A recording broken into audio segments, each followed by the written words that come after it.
ശ്യാമസുന്ദര കേരകേദാരഭൂമി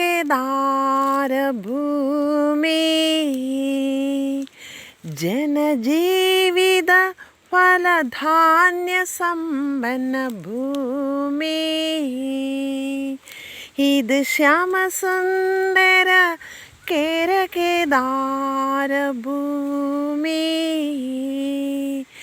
ജനജീവിത ഫലധാന്യ സമ്പന്ന ഭൂമി.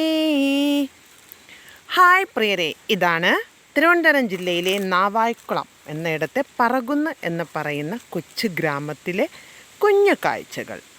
ഇതെൻ്റെ തറവാട്ടിലെ ഒരു ഭാഗമാണ് നിങ്ങളീ കാണുന്നത്. ഒരു കാലത്ത് ഇവിടെ നിറച്ചും പറങ്കിമാവിൻ കൂട്ടങ്ങളും നെൽപ്പാടവും ഒക്കെ ആയിരുന്നു. ഇന്ന് അവിടമെല്ലാം ഈ റബ്ബർ കൈയടക്കി കഴിഞ്ഞു. അപ്പോൾ നമ്മുടെ ഗ്രാമത്തിൻ്റെ ആ ഭംഗി ഇന്നും മാറിയിട്ടില്ല, ഇന്നും അതുപോലെ തന്നെ ഉണ്ട്. കാരണം ജനവാസം കുറവായതിനാൽ. എന്തായാലും പ്രകൃതിയെ വെട്ടിക്കീറുകയോ പോസ്റ്റ്മോർട്ടം ചെയ്ത് നശിപ്പിക്കുകയോ ചെയ്തിട്ടില്ല. അതുപോലെ തന്നെയാണ് നിൽക്കുന്നത്. നോക്ക്, കുഞ്ഞു കുഞ്ഞു ചെടികൾ കണ്ടോ. ഒരു കാലത്ത് ഇവിടെയെല്ലാം ഓടി നടന്ന, പാട്ടുപാടി നടന്ന എൻ്റെ ഗ്രാമം. വെറുതെ അല്ല ചങ്ങമ്പുഴയെ പോലുള്ള കവികൾ നമ്മുടെ ഈ പ്രകൃതിയെ ഇത്ര മനോഹരമായി വർണ്ണിച്ചിരിക്കുന്നത്, അല്ലേ?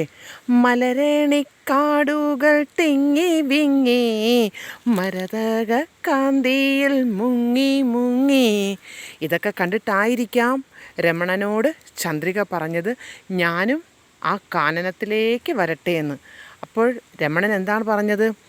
ആഡംബരത്തിൽ മുങ്ങി നിൽക്കുന്ന അല്ലയോ ചന്ദ്രികയെ, നിനക്കെന്തിനാണ് ആ കാനനം?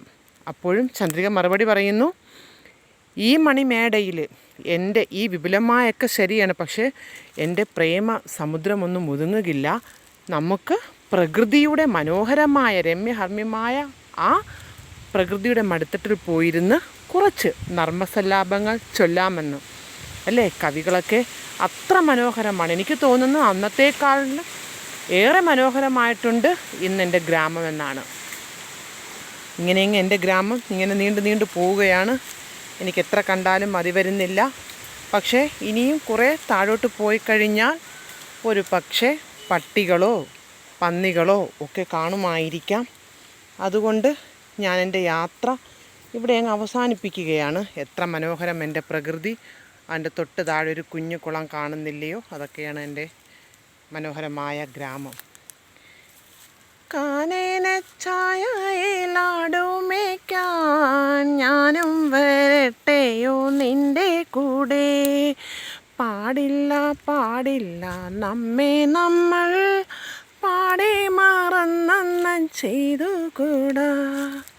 സഹ്യസാനുശ്രുതി ചേർത്തു വെച്ച മണിവീണയാണെൻ്റെ കേരളം. അതുപോലെ എത്രയൊക്കെ വർണ്ണിച്ചാൽ മതിയാവും നമ്മുടെ ഈ പ്രകൃതി. അപ്പോൾ നമ്മുടെ ഈ പ്രകൃതി എന്നും ഇങ്ങനെ തന്നെ നിൽക്കട്ടെ. മനോഹരമായ ഈ പ്രകൃതിയും ഈ കാറ്റും എത്ര വർണ്ണിച്ചാലും മതിയാവില്ല. അപ്പോൾ ഇതൊക്കെയാണ് എൻ്റെ കുഞ്ഞു ഗ്രാമത്തിലെ കുഞ്ഞു കാഴ്ചകൾ. ഓക്കെ.